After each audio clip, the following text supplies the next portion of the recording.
नमस्कार विद्यार्थी मित्रांनो, एक्सप्लोरिंग करिअर सेंटर या यूट्यूब चॅनलमध्ये तुमचं सर्वांचं स्वागत आहे।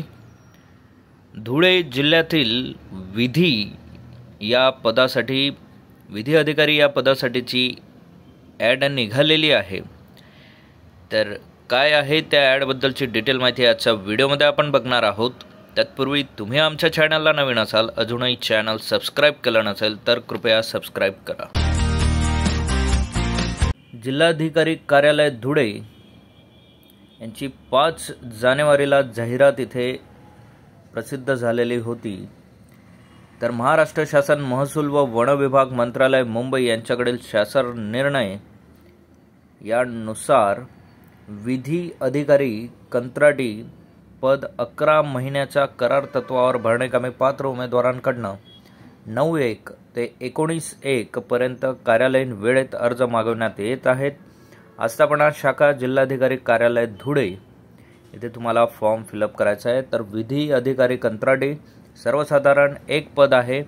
मानधन 30,000 रुपये आणि दूरध्वनी व प्रवास खर्च 5,000 रुपये असा 35,000 रुपये पेमेंट या पदासाठी आहे।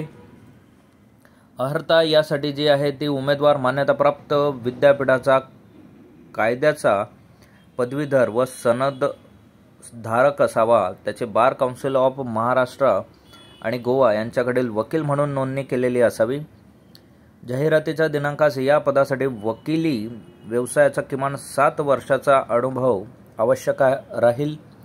महसूल उमेदवार महसूल विषयक, सेवा विषयक व प्रशासकीय अशा सर्व प्रकारचा कायद्याची स्थिती तथा विभागीय चौकशी व इत्यादी बाबत ज्ञान संपन्न असावा।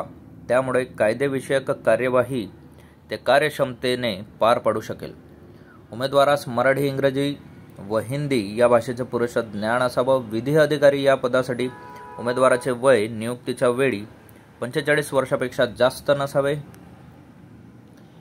विधी अधिकारी यांची निवड, तर विधी अधिकारी कंत्राटी यांची निवड जिल्हा निवड समितीच्या अखत्यारीत राहील। तसेच जिल्हाधिकारी हे या कंत्राटी पदासाठीचे नियुक्ती प्राधिकारी असतील। तर खालीलप्रमाणे अटी व शर्ती या पदासाठीच्या आहेत। त्याबद्दलची PDF तुम्हाला आमच्या टेलिग्राम व व्हॉट्सअप चॅनलला अवेलेबल करून दिले जाईल आणि आमच्या चॅनलची लिंक व्हिडिओच्या डिस्क्रिप्शनमध्ये तुम्हाला इथे देण्यात येईल। तर महत्त्वाची वेबसाईट तुम्ही लक्षात घ्या, dhude.gov.in या वेबसाईटला जाऊन सुद्धा तुम्हाला ही PDF मिळवता येणार आहे। खालील प्रकारचे अर्ज सदोष गणले जातील व त्यांचा विचार करण्यात येणार नाही। तर ज्यात विहित पात्रता धारण नसेल किंवा मजकूर चुकीचा असेल, स्वाक्षरी नसेल असे अर्ज अपात्र ठरवण्यात येणार आहेत।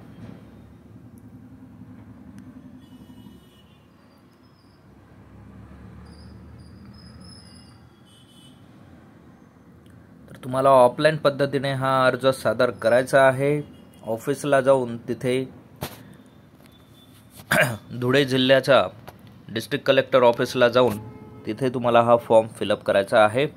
त्याबद्दलची डिटेल माहिती तुम्हाला या PDF आणि ऑफिसमध्ये दिली जाईल। सो जे पात्र असतील उमेदवार त्यांनी या संधीचा फायदा घ्यावा। असेच नवनवीन आणि अपडेटेड व्हिडिओ मिळवण्यासाठी आमच्या चॅनलला लाईक करा, सबस्क्राईब करा, योग्य त्या विद्यार्थ्यांपर्यंत ही माहिती पोहोचवा। थँक्यू, धन्यवाद, जय हिंद।